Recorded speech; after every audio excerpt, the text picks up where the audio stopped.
Good morning. Good morning. I'm going to be really excited, high energy, and bubbly this morning and say good morning because yesterday I was in a tank top and today I am layered up and freezing.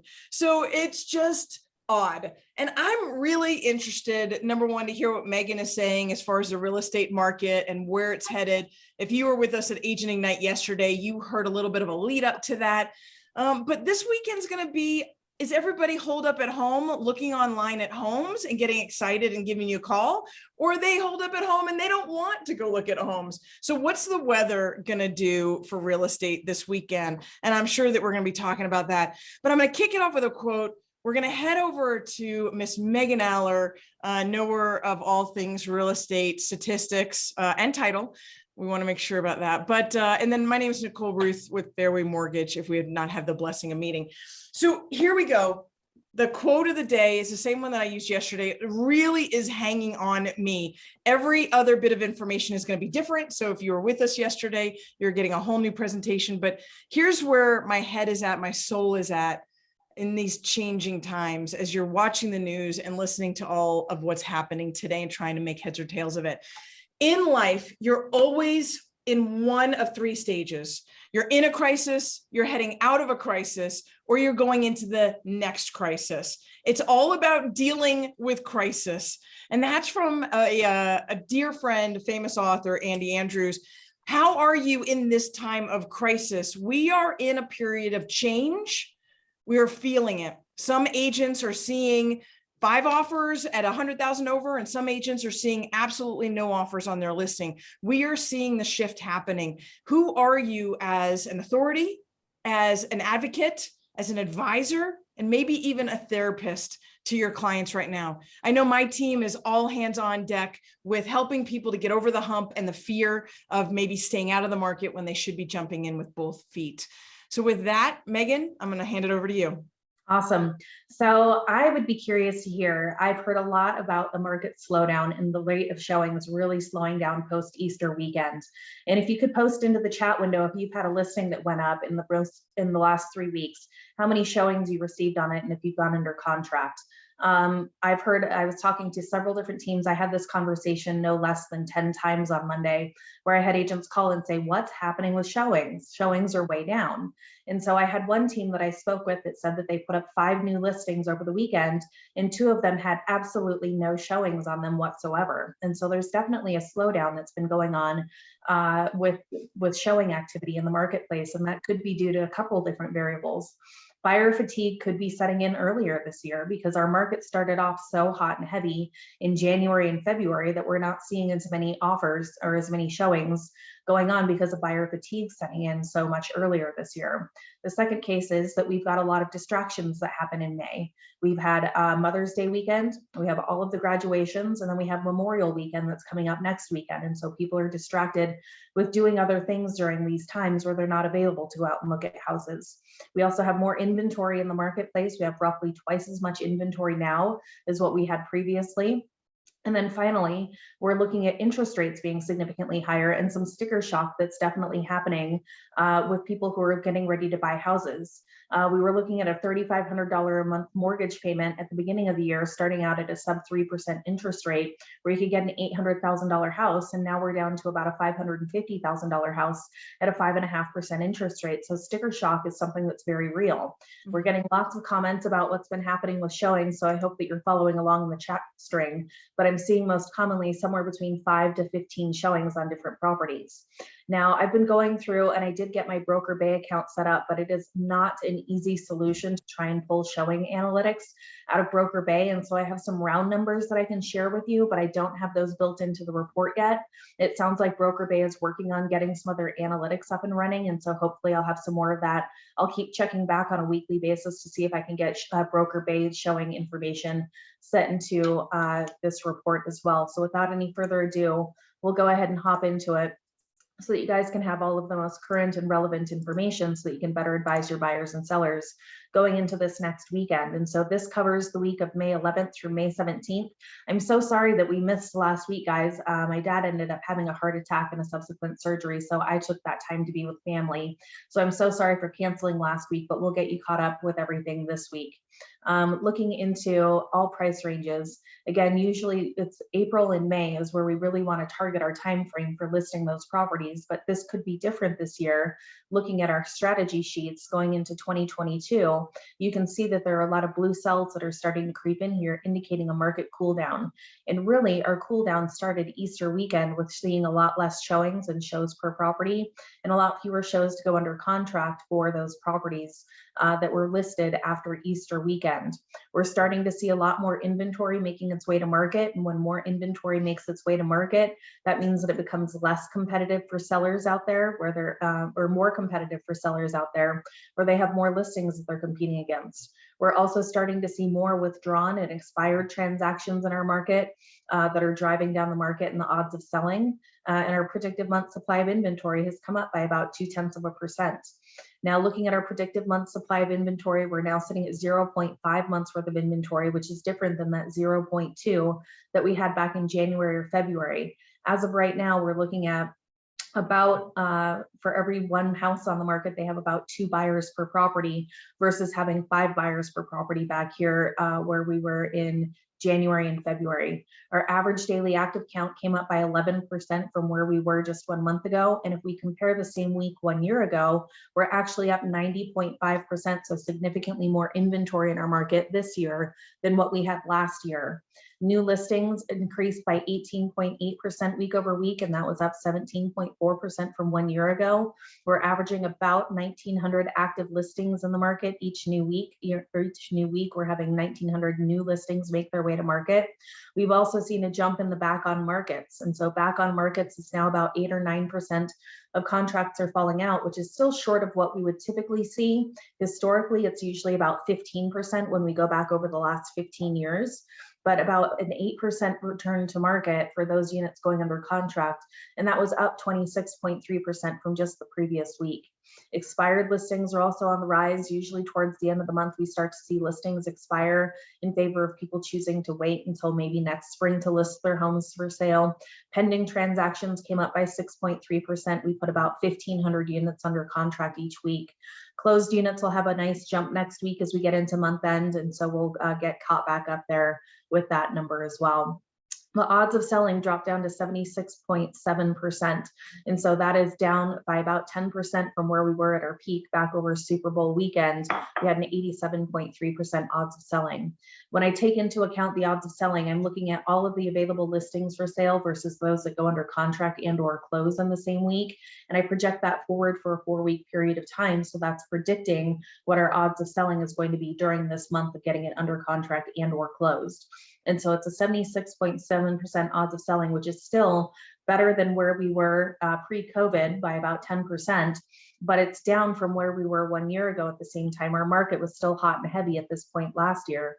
We're down by 8.9% from where we were 1 year ago, and it continues to fall. This number is likely to continue to fall until we get into about September or October. At that point, in September and October, this number typically flattens out. But again, it's way down from where we were back at the heat of our market in January and February, which could be accounting for why our buyer fatigue is setting in so early, is because the odds of selling was just so dang high back in January and February. We're still nowhere close to a market crashing. At this point, we still only have 8% of the inventory that we require to offset demand. To create that perfect market and balance with a 6-month supply of inventory, we would need to have about 41,000 active listings in our market. So I'm not concerned about a market crashing. A market to crash, we would need to have a lack of equity in the market, which we certainly don't have. We would need to have some sort of widespread economic hardship that would cause a large loss of jobs and an increase in unemployment, which we don't have right now. And we would also need to be oversupplied with homes. And so this is the graph that shows how oversupplied or undersupplied we are with homes. And as of right now, again, we only have 8% of the inventory that we require to offset demand.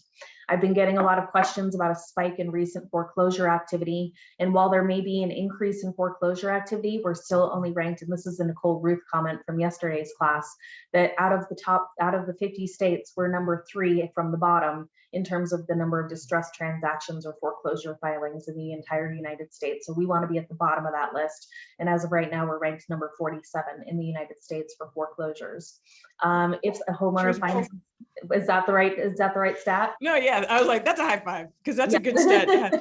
And in fact, those of you that were watching the news yesterday saw that as a whole, nationwide, and I know Megan does dials deep into here in Denver, but nationwide, we just peaked over year in inventory for the first time since 2019.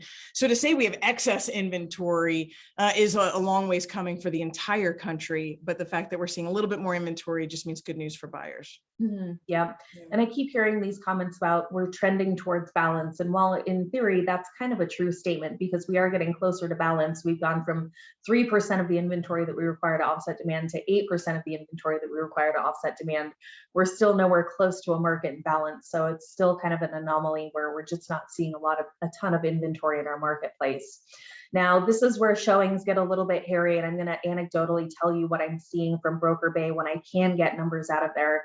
When I go into Broker Bay into the analytics section, I just get spinning wheels and I'm not getting any information that's popping up whatsoever. So I can't really track what's happening out of Broker Bay quite yet. I understand that more and more brokerages are signing up on Broker Bay. I've heard that some people have gone to Broker Bay and then gone back to Showing Time because they didn't like Broker Bay. And so it's a transition point where it's always a pain point whenever we transition into different systems. But as of last week, based on data from Showing Time, you should have had 6 shows per property. When I pull in some of the Broker Bay data and I look at that, it's more like 8 shows per property. When I look at that, when I add in those Broker Bay showings that I can get a hold of. And so we're looking at somewhere between 6 to 8 shows per listing. So if you put up a new listing last week and you didn't get 6 or 8 showings on it, that might mean that you're not in your sweet spot in your marketplace. Conversely, we're looking at about 13 showings to receive a contract. And if we add 2 more on there based off of Broker Bay data, it's 13 to 15 showings should yield you an offer at this point. And so again, if you've had a total of 13 to 15 showings and no offers, you might not be in the sweet spot in your market. We're still sitting at 4 median days on market. We talk about the median value because that's the point at which half of the homes are under contract. And so we're holding fast at 4 median days on market at all price ranges. And so if you've been on the market for longer than 4 days, that could also mean that you're not quite in the sweet spot in your market.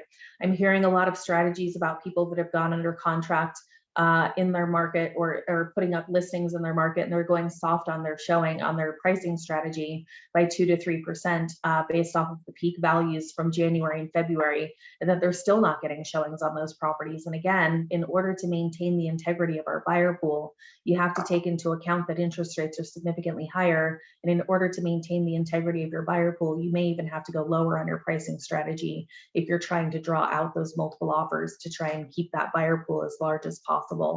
Price reductions are definitely on the rise.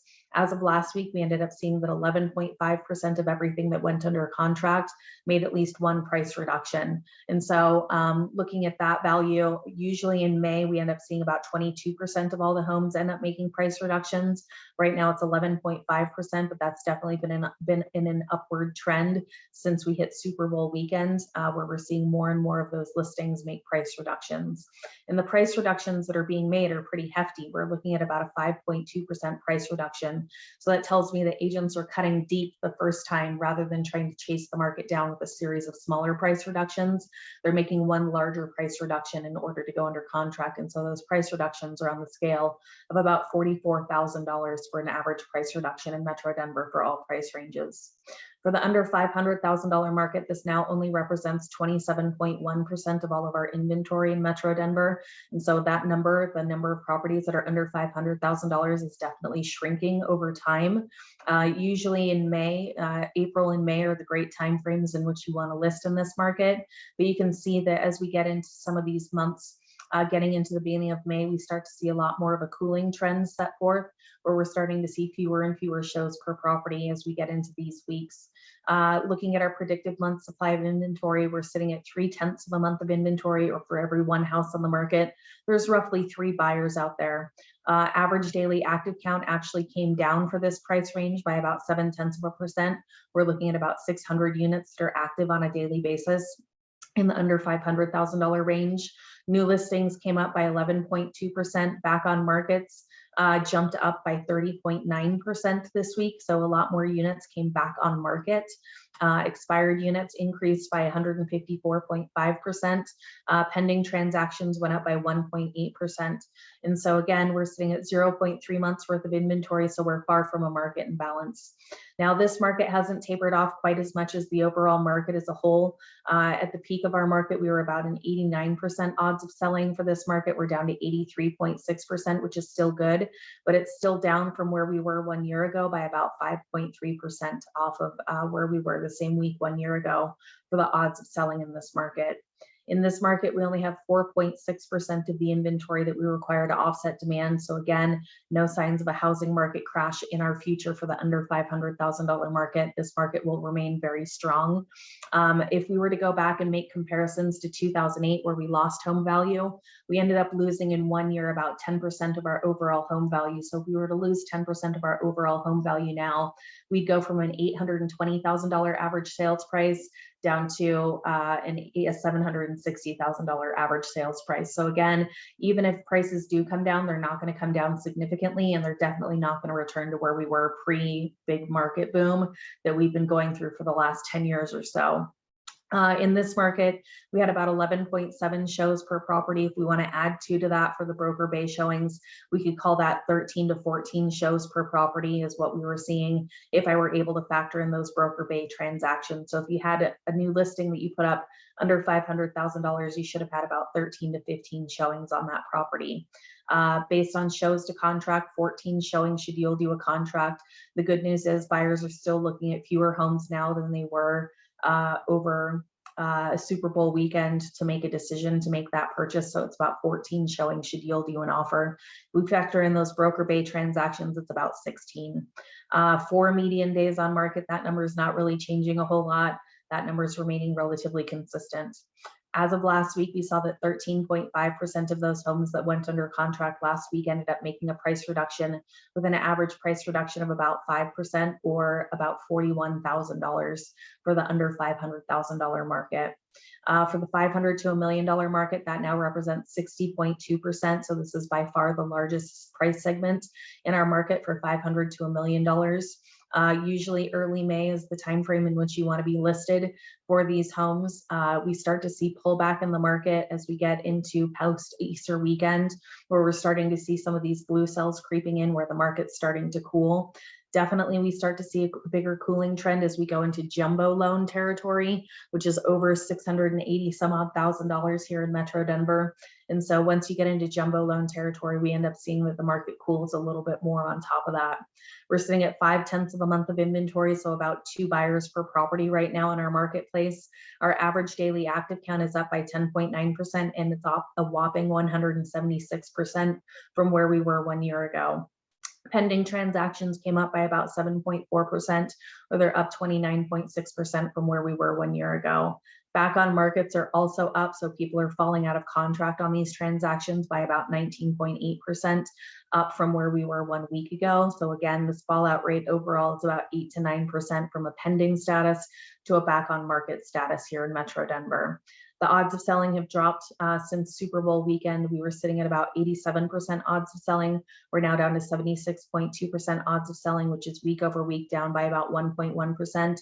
And from 1 year ago, it's down by about 10.2%. Only 8.4% of the inventory that we require to offset demand, so very far from a market imbalance in this particular segment. We had about 5.1 shows per property, and that's been fairly consistent with what I've been watching and talking to anecdotally with agents around Metro Denver. So if we wanted to add in those 2 more for broker bay transactions, about 7 shows per property is what you should have had for a home that was listed between $500,000 to $1 million. 11.1 shows per property, or we'll add in those 2 more for Broker Bay. About 13 shows should have yielded you a contract in this market for the $500 to $1 million segment. We popped back down to 4 median days on market, so we had a nice little pop of activity that happened last weekend in the marketplace. I know that I had a record Monday for putting properties under contract and title orders coming in, so thank you to those of you that did send in title orders for those properties. I really do appreciate it. We're looking at about 7.4% of those homes ended up making price reductions, with an average price reduction of about 4.8% or about $19,000. Looking at the $1 to $1.5 million mark, as we get into our strategy sheet for 2022, the cooling trend really just started to hit this last week. This market tends to hit a little bit later in the season than the very beginning of the season. We don't quite see the same pickup in February and March as we do getting into April, May, and June. And so the cooling trend has really started to set in, most notably with our average daily active count, new listings coming on market and back on markets. And so in this market, we're now sitting at 0.8 of a month of inventory. So we're still in multiple offer territory here, where that number is lower than 1. A market imbalance, keep in mind, we have about a 6-month supply of inventory in this market. Our average daily active count came up to 382, which was an increase week over week by 22.8%. We're up in this market by 113.4%. Back on markets, we're up by about 22%. And so about 10 of those were probably in under contract status before they returned to the market. So it was about a 10% fallout rate. We're back on markets at this point.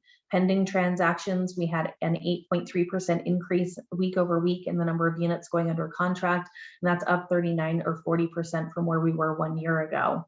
We're dropped down to about 64% odds of selling, and that's in light of all of that new inventory making its way to market, and a few less listings going under contract in this last week. That's down from where we were at our peak, where we hit about 76 to 77% odds of selling. That's down from 1 year ago by about 12.6%. So the cooling trend has definitely set in earlier this year than what we've seen in years past. This market only has 8.3% of the inventory required to offset demand. We only had 382 active units to get to a 6-month supply of inventory. We'd need to have about 4,500, 4,600 active units available for sale in this market. Looking at where we were for showings, any showings or any new listing that you put up in this last week, you should have had about 4.1 shows per property. If we add in that 2 more for Broker Bay, we'll call it 6. You should have had 6 showings per property in this particular price range. Based on shows to contract, about 13 showings should yield you a contract. It was 13.4 should yield you a contract in this market. So if you've had a total of 13 to 14 showings and no offers, you might not be in the sweet spot in your market. We were back down to 4 median days on market. We've been bouncing pretty steadily between 4 and 5 median days on market in the $1 to $1.5 million price range. So if you've been on the market longer than 4 or 5 days, that could be signal number 3 that you need to make a price reduction in this market. Price reductions have been remaining fairly constant in this particular market. For the $1 to $1.5 million range, we're sitting at about 12% of those homes ended up having to reduce their price, which is about the same as where we were 1 year ago for price reductions. And the size of the price reduction is about $100,000 price reduction in order to get it under contract, or about 7.1%. $1.5 to $2 million in this market. In the $1.5 to $2 million market, we're starting to see that cooling trend start to sneak into this market as well. Again, these markets hit a little bit later. We end up seeing more average daily active units, new listings coming on market and back on markets that are cooling this market off. Withdrawn listings are also starting to pop up. And also we're starting to see fewer shows per property in this particular market as well. In this market, we're now sitting at 1 month of inventory. So that means for every 1 buyer in the market, they have 1 home to show. Coming soons, we're up 10. We had 10 coming soons, which was up week over week by about 400%.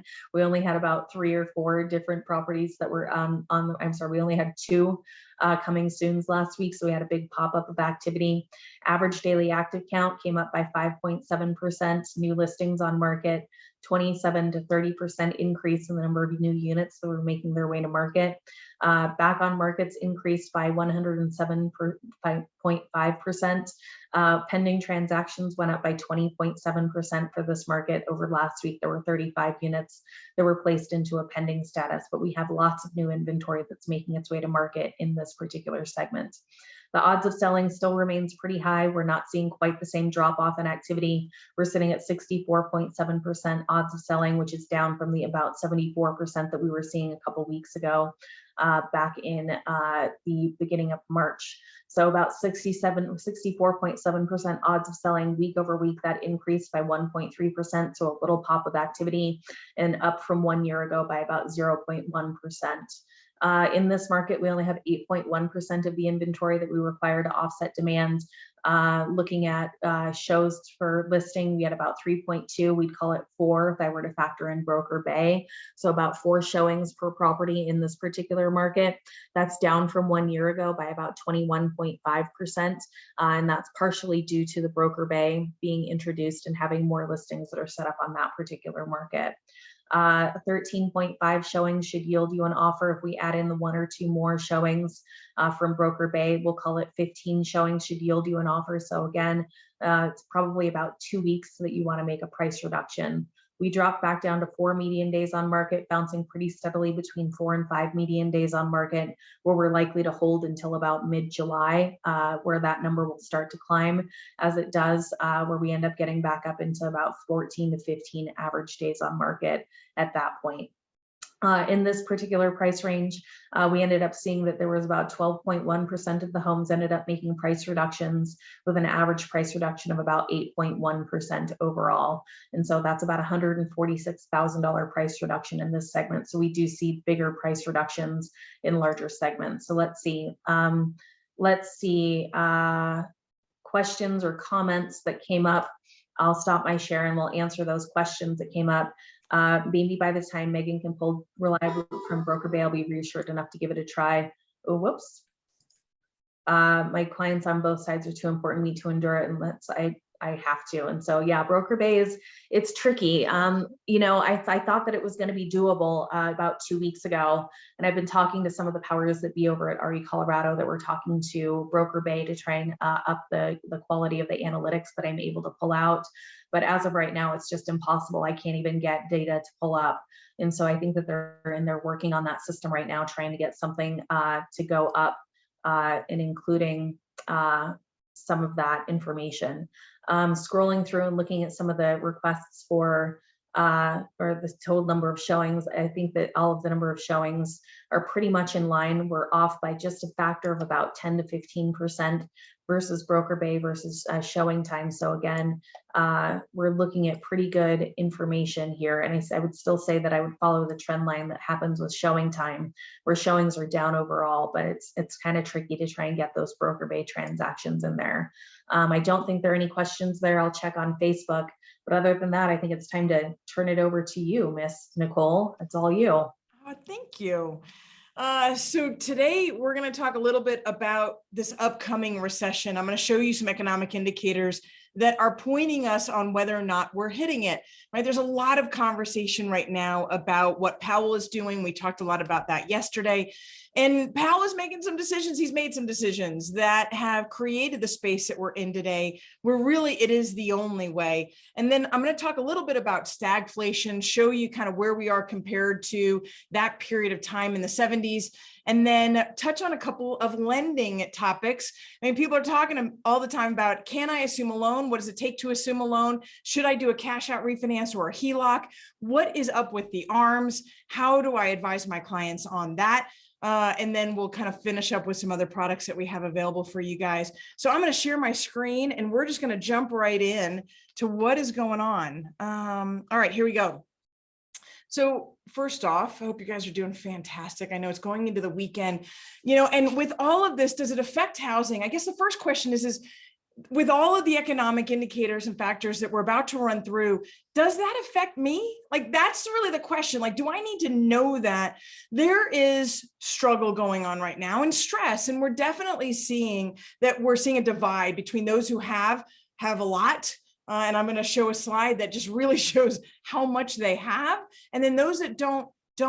And a lot of the people that were on part-time hourly income, they were not home buyers before. They're certainly not going to be home buyers today. They're caught in this accelerating rent increases right now, which is heartbreaking. But does it affect home ownership? It does when you talk about the fact that we're pushing home prices higher and higher. That affordability and that sweet spot has moved, and some people are shifting around the country. Yet for almost all the listings, and I'm going to say 99.9 of them are finding buyers, even if it takes a little bit longer in a price reduction.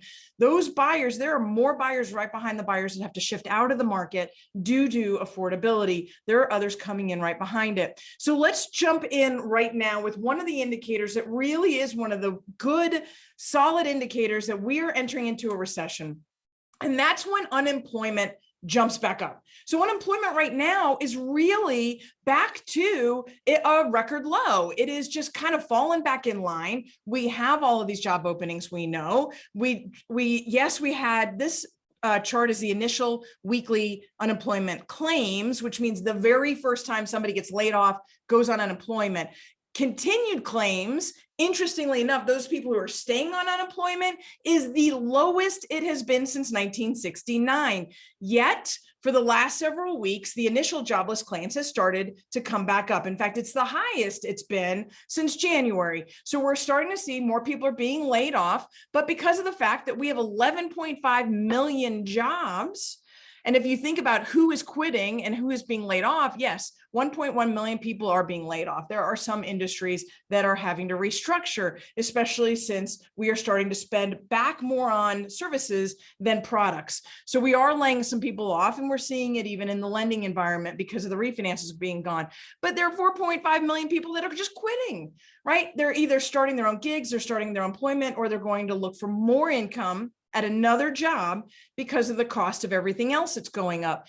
So 11.5 million job openings will continue to absorb those initial jobless claims until they don't. And when those people, when you have more people that crunch down, lay off people, it's typically the pointer that we are entering into this recession. Although I believe this recession will be rather narrow and rather short because we do have a strong underlying environment, economy. We simply have to slow demand down a little bit.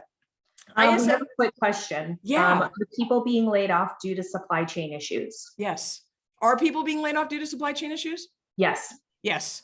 Yes. I mean, there are shifts that are happening. I mean, China is still under lock and key. Now they're supposed to be released on June 1st. So that's going to be really interesting. Everybody's talking about inflation is starting to tick slightly down.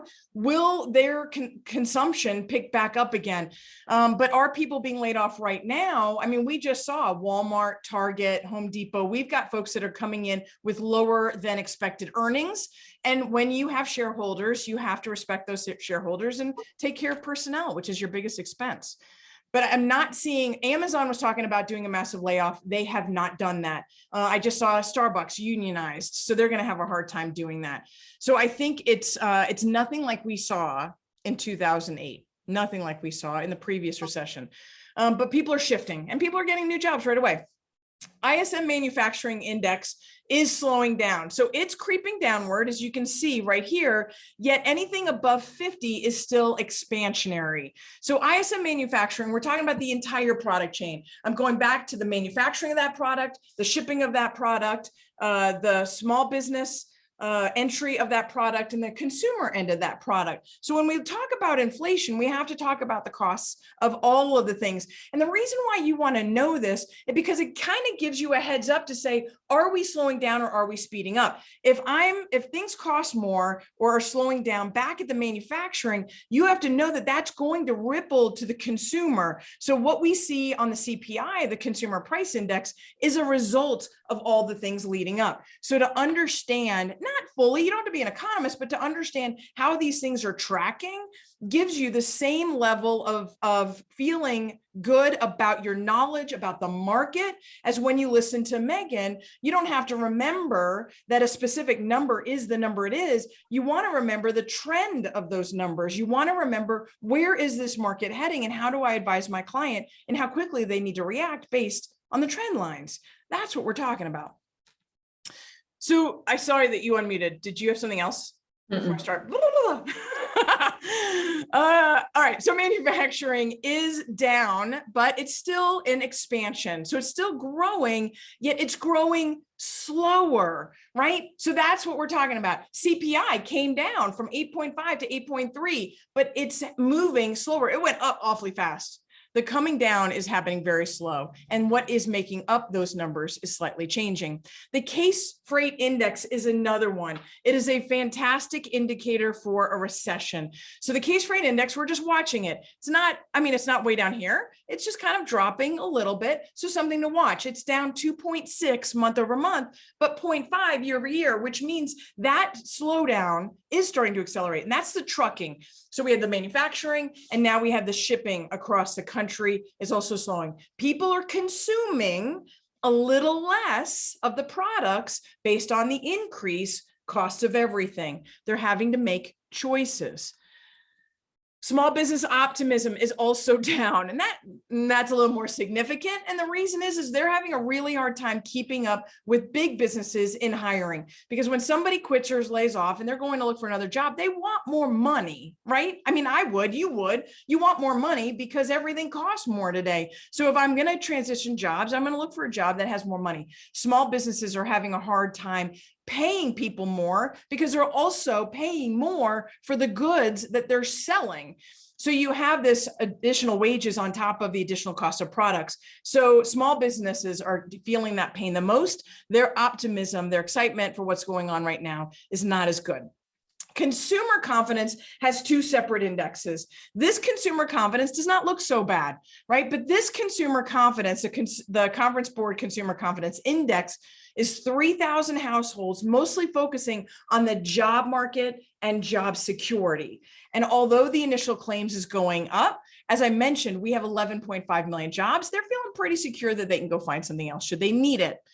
Personal income, also related to that consumer confidence, is up. So if I look at this, we're still above the trend line. This is going to be that aspect that those people that have jobs are getting more in wages and earnings, and those people that don't are looking for those opportunities. We are seeing a longer, or a wider, I should say, divide. But the personal income, people still have money, feel like they have money, and are willing to spend it. Consumer sentiment is a little bit different. Consumer sentiment, this is a Michigan number, and it's actually come down quite a bit because it's looking at the overall economy. I'm thinking about my pocketbook based on the questions asked in the consumer sentiment index. So if you see news headlines about that, I'm feeling my pocketbook's a little lighter, yet I feel pretty good about my job. So those are two different takes on the same economy. And the reason is because everything costs more, especially gas. So everything is costing more. So those folks, when they're going to the grocery store, we talked about this yesterday, an average person is spending $311 more a month just to do the things that they were doing before, not even to do anything extravagant. And this goes right alongside what Megan was talking about in the very beginning of our conversation about what you could afford before. Because of the heightened interest rates, that affordability for the same monthly payment is less. Alternatively, if you were trying to buy a median home price a year ago to a median home price today, your pocketbook is going to get a little lighter. That monthly payment is going to cost you $964 more a month, in addition to the $311 you're spending at the grocery store and at the gas station. Retail sales, though, is still up. Like it's up 0.9%. Like it's not skyrocketing. Here retail sales went up in March because we were all stuck at home, right? Retail sales is still good. It certainly hasn't dropped off. It's settled in a little bit. It's not what it was in January, but it's still rock solid. What is concerning is underneath this, the credit card debt is up 21%, or $71 billion over last year. So that personal income is up just slightly. My costs are up considerably, yet I'm still spending. And so I'm spending on my credit cards. So where is that going to go? So especially with your first-time home buyers, you're talking about what is the reality that they're facing right now? How do I help you into a home without stressing you out? How high can we go without breaking the bank? We want to make sure that you have enough to spend on the home furnishings, to spend on the window treatments, to do the things that you want to do when you move into the home, knowing that the cost of those things is more expensive. right? So this is all part of that conversation of being that advisor, that therapist, even in the midst of all the change that we're talking about, and helping them stay positive, because home ownership truly is the path of wealth development and financial stability. And we know that. We talk about that all the time. Personal savings rate, because my spending is still good, my income is okay, my credit card debt is up, right? My savings is down. I can only put money so many places. So savings is down slightly. It's 6.2% on average. People are saving the money that they have.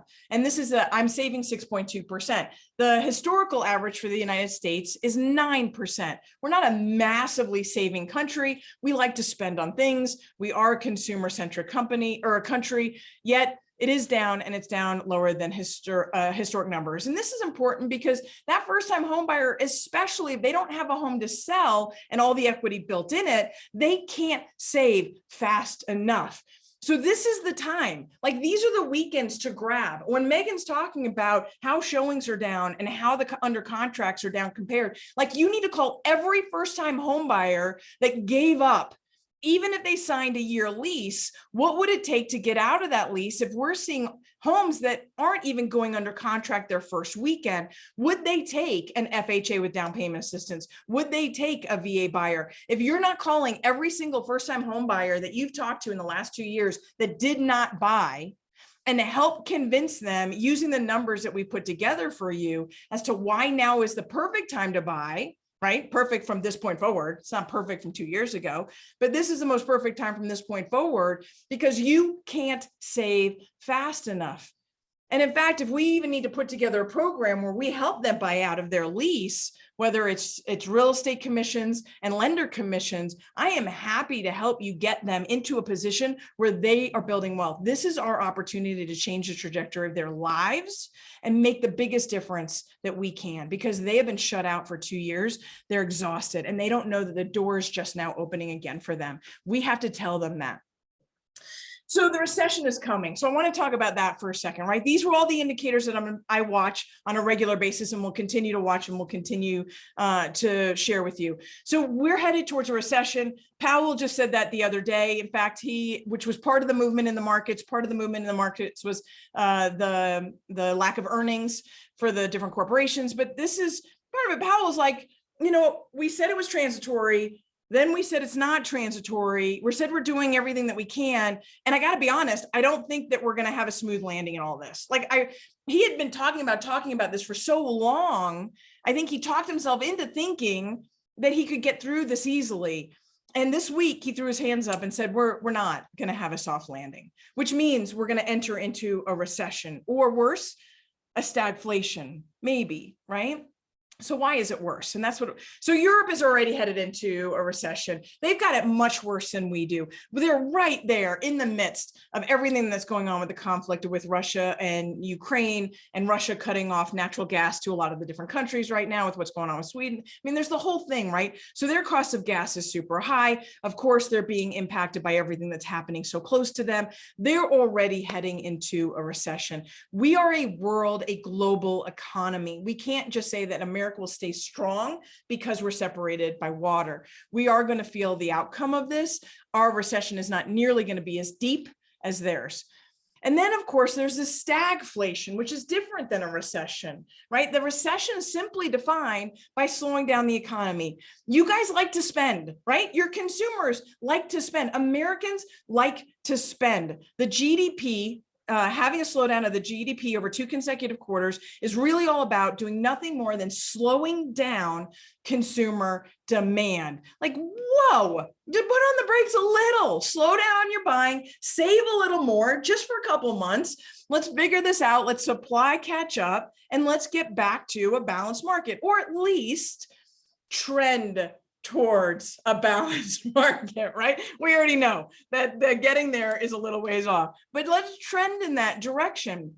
So a lot of investors are saying that we're heading into a stagflation. So what does that mean even? So a stagflation is a combination of this stagnation of the economy and this inflationary period of time, right? So unlike a recession doesn't necessarily mean that we're going to have high inflation. In fact, a recession is to push us into lower inflation. That's the whole goal. So we push ourselves into a recession, we slow down spending, we let supply catch up, inflation slows down. That's what the Fed is trying to do, and whether or not, or how deep it goes, is really what Powell is throwing his hands up to. A stagflation means that the economy slows down, but inflation doesn't come down with it, right? So we had this period of the stagnation, and this I thought was really important because people are going to start talking about it. So what does this mean for housing, right? So the stagflation period, when people go back, it's really 1969 to 1982. And in this period of time, and the difference is the GDP, which is the measure of our inputs and outputs, versus inflation. So where do they foot? And when you see this red line, the inflation, way above the GDP, that is the period of stagflation. Here, you'll see inflation is usually below the GDP. So during the 1960s, leading up to the stagflation, we had moved the inflationary numbers from 1% year over year to 5% year over year. This was due to a strong economy, right? We had the Vietnam War, we had new social programs. So then starting after that in 1969 through 1982, we had this period of stagflation. And then what broke it was Faulkner, who was the Fed chair at that time. He broke it by dropping us into a deep recession. In fact, it's really the only way to drop us out of this high stagflation periods. And then after this 1982 period of time, they just kind of relatively went together, where you saw that we had within 5% of inflation, right? CPI. So today, with everything, with the hot economy, with the supply chain issues, with the inventory shortages, we're worried about the fact that we're going to head into this. But if I go back in this period of time, if you actually look, how did the stock market do and how did housing do during this period of time? Yes, the economy slow down. And yes, the price of everything continued to stay out of control. And did it hurt Americans? Absolutely, because the cost of everything was intense and insane. Yet corporations and businesses actually did really well because of the increased cost of everything and increased prices. They were able to increase prices enough that net income on corporations was actually higher during this stagflation period of time. What also did well was housing. So if we go back to that same period of time and we look at housing, and from 1970 to 1982, that same period of time, 1969, 1970 to 1982, the median home price appreciated 159%, which is the exact amount of inflation that we saw. So it kept up. And when I include the power of leverage, right, the homeowner actually did better, and they outpaced inflation, and they use this as a hedge against inflation. So when we look at this during this period of stagflation, I'm not really worried. There's a lot of conversations about it, and people are going to be worried because there's a lot of volatility in the stock market. Now, overall, corporations did well, but the stock market was very volatile during that time. That volatility could lose people money. It takes a lot to recover from a loss in the stock market. Overall, the stock market might have done fine, but if you had to pick on the right day and the right stock versus purchasing a home, if that home kept up with inflation and you use the power of leverage, well, then you were able to hedge the average individual, right, is able to hedge against inflation using real estate. So this is the opportunity to educate yourself a little bit on stagflation, what that means. If we head in, how do I have a conversation with somebody who maybe doesn't have $2 million that they can go invest in other things, that this is their best course of action? Because if we see home prices increase, I would rather be on this side of the recession and stagflation than the other side. I'd rather not be a home buyer because typically we do see interest rates go down in recession, right?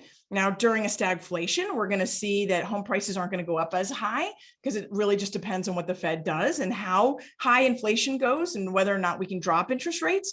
But we are going to see that real estate is going to carry us through. But if you have a couple $100 million in the bank, how the wealthy are doing it is a little different, right? this news report actually, so Christie's just had their auction, and the most money was ever paid for this Warhol's Marilyn Monroe portrait. This went for $195 million this week. This is where the wealthy are putting their money. They are hedging against inflation. In real estate, we're seeing that. We're seeing institutional investors come in and buy hundreds of homes. We're seeing people who have made a lot of money go in and buy apartment buildings. We're also seeing people put their money into other things to hedge against inflation. Trust me, these things are not happening like just because. Like, they're not happening by accident. These things are happening because those people who have a lot of wealth are putting them into things that they know will hedge against inflation. So that is a conversation that's very real and very apropos for the conversations that we should be having with our clients right now. How are we protecting ourselves? Because I don't know about you, I don't have $195 million to go buy a painting to hedge, but I do have the money to go put 5% down on a home, or 20% down, or even 10% down, or I'm sorry, 15% down on an investment. This vintage Mercedes also sold this week for $143 million. It is absolutely beautiful. I don't care, but I still wouldn't spend $143 million on it. So that's what they're doing, right? All right. So really quickly, we're going to run through some loan program conversations that you need to be having right now. What are ARMs, right? Certainly a conversation we're having a lot. We're running the numbers on the comparison. They're running about a point lower than the 30-year fixed, but is it for everybody? So that fixed rate gives you predictability. The ARM takes on risk. The borrower, your client, assumes the risk for having a lower payment today. Be very clear about your conversation with them. Make sure that they understand the risks. There's nothing worse than having clients give you a call 5 years from now because that payment went up too high for their budget, and now they have to sell their home. Now, granted, they're probably going to make a ton of money because there's a ton of money and equity in that home, but we don't know where interest rates are going to be in 5 years. And to pretend that we do and to play this game is risky. Now, do you have life? Like, I might sell the home within 5 years. I'm going to convert it within 5 years. I feel pretty good about interest rates dropping. I'm going to refinance it within 5 years. What are those things, right, that would lead you to doing an ARM? But if I'm going to convert it to a rental and I want to hold on to it for a long time, I'm going to hold on to it for a 30-year fixed. So this is, I mentioned this yesterday. I said it verbally. I didn't have it written. I wanted to show what that means. So an ARM is all based on the product, right? So the product tells you everything you need to know about that ARM. So this 5-6 is fixed for 5 years. The periods after the 5-year fixed periods, every 6 months, it can change interest rates. It's based on the SOFR index, which is the new index that took over the LIBOR. The margin is 2.75. On a lot of programs, that is the floor, not on every single program, but on a lot of them, that 2.75. But then once that product starts moving after 5 years, it's going to be the margin plus whatever the index is at the time. It can go it can vacillate a total of 2% the first time it moves, 1% every time after, and 5% total. So I could have, if I locked in at a 4% interest rate today, or 4.5% interest rate today, I could have an interest rate of 9 or 9.5. That could be a deal breaker on a big loan. So these are the numbers you want to make sure that they understand. The other thing is cash out versus HELOC conversations, big time right now. Because if I feel like I missed the boat and I can't go in and purchase that home that I really wanted to purchase because it is so much more expensive, both the way Megan presented it on purchase price and I presented it on monthly payment, they might just want to pull out money on that equity and stay put. Well, the cash out, and we'll have copies of these slides so that you can use them on your social media as well. The cash out is going to give you stability, right? It taps into that equity for a 30-year fixed or whatever that interest rate is that you want to do. You can do an ARM on this too, and you can pull that money out. A home equity line of credit is variable. They're already going up with the Fed rate. They're tied to the prime. And then there's something called a home equity loan. You can lock in those HELOCs. They're just going to be higher than the cash out refinance interest rates right now. So there are advantages and disadvantages to all of these options. We're also doing a property inspection waiver check on all of our offers. If you're putting in an offer, if your client is working with us And hopefully they've done a TBD. We're doing an 8 to 10 day closing. I'm doing my $15,000 earnest money guarantee. I'm waiving loan availability. I'm like, we're doing all the things, right? If you're not doing TBDs with all your clients, you're missing the opportunity. If you're not doing TBDs with all your clients with me, you're really missing out on the opportunity. But we're also, if you tell us that you're putting in an offer and you want to check and waive the appraisal, if that buyer fits the model, then we're going to run those PIWs every single time. So this is not on investments. This is just on primaries and non-second homes, 20% down. So if you have that, we're going to be looking at, does that borrower fit the risk profile? And is that home in the data set for Fannie Mae or Freddie Mac? This is conventional only. You can't get it on FHA, VA, or jumbos. So, but Fannie Mae and Freddie Mac, you can. And so we'll run this before you even put the offer in so that you can waive the loan availability and waive the appraisal objection. How beautiful is that? And close in 8 to 10 days. Forget cash. You are cash. It's just a matter of getting you to the closing table. And then on top of that, we can throw in the Fairway cash guarantee, where Fairway will pay cash for it if for any reason the buyer backs out. Because if I've waived all of the objections, it is a cash deal. All right. And then assumable. What can I assume loans? Interest rates are going up. And can I assume the loan that exists today? I'm going to tell you that assumable loans are not really a good idea today. And here's why. We had used assumable loans in the past, and they're only good for FHA and VA. So let's just start there. Only FHA and VA loans are assumable. And before, you could take that loan and the buyer could take over that loan and then pay the difference, because we weren't seeing the kind of appreciation we're seeing today. But today we're seeing massive appreciation that is jumping the value. So today, and it's always been this way, only the loan that is still outstanding is assumable. But with these massive appreciations, the buyer has to bring the difference or get a loan for the difference. And it could be $50, $100, $500,000 different between the loan amount and the sales price. And when you have that kind of difference, very rarely would somebody that wants to assume an FHA or VA loan have the ability to bring the money to split the difference to do an assumable. So as sexy as they might sound, the reality is they're not realistic. All right, I added one. So I want to kind of land here. We've been doing a lot of creative lending because we need to keep up with our buyers. We need to give them every possibility. And really, those buyers who are sitting on the sidelines waiting for tax returns or waiting to get that better job, we're finding alternative ways to get them into the home, because to sit on the sidelines, you are being subject to the higher rental prices. I want to give you the higher opportunity of appreciation, not be subject to losing your availability of earning a good living, right? How do I secure and permanentize is not a word. How do I secure my monthly payment called a mortgage over the rent that is continuing to increase every year? So it gives me financial stability and security, and it gives me the ability to have appreciation and grow wealth. So we just added this one. So we just got literally yesterday, we just got a jumbo lender that just came out. So now Fannie Mae allows us, with enough in reserves, we can exclude a home once it's gone through the contract process and met all the dates and deadlines. We can exclude that pending home sale from the debt to income ratio for the new home. So if you're all teed up and you're selling your current home, but you can buy your new home a couple days before you sell your existing home, if you've met all the dates and deadlines. Fannie Mae allows for that, and there's several jumbo lenders that follow Fannie Mae. If you didn't know that, that's a thing. This one that just came out allows you a jumbo loan to exclude the primary home with an intention letter saying that you're going to sell that home. So it doesn't have to be under contract. It doesn't have to have met all the dates and deadlines. That just came out. Of course, it requires reserves. Of course it does. But that is a huge win and something that we're going to be using a lot. You want to be able to buy before you sell. This is a product that's going to let you do it, plus the bridge loan that we have.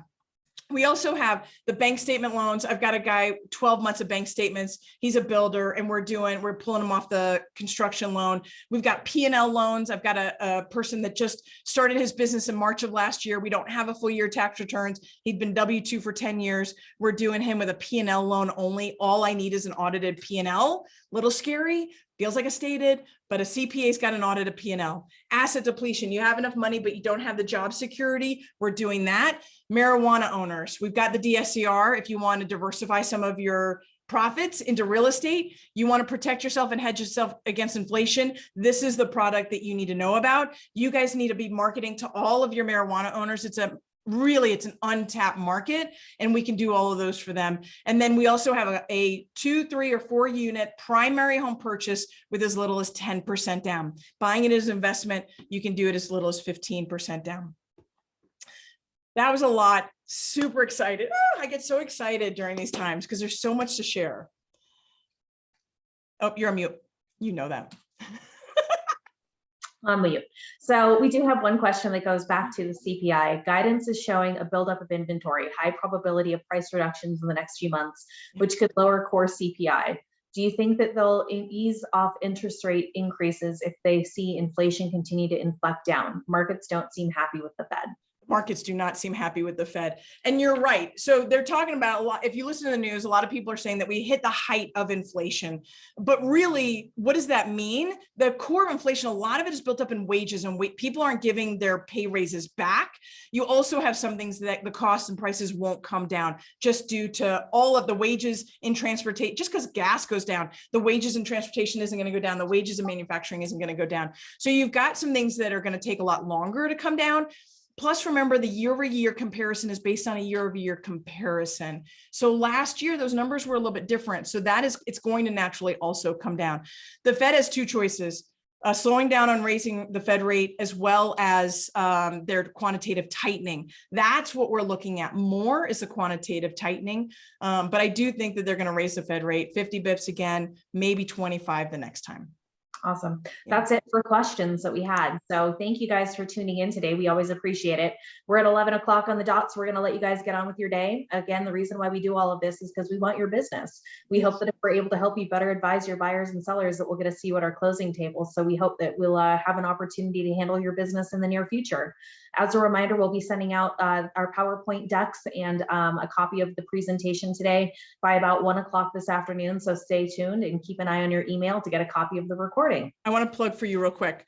We had an awesome agenting night yesterday. Not only did Megan and I do our presentation, but she brought her A game with her team. So First American Title did a fantastic presentation. I got tons of comments afterwards saying it was the best title presentation that they had seen. He went super deep. Carl talked about it in layman's terms, and he really helped people. He broke down every single part of the title policy and the commitments. If you guys want to watch that, a copy of that video is in our Agenting Night Facebook group. Really watch it. He did a phenomenal job. And First American Title is really a company that you want backing you in a time of change. Thank you. That was so nice. I appreciate it. Thank you very much.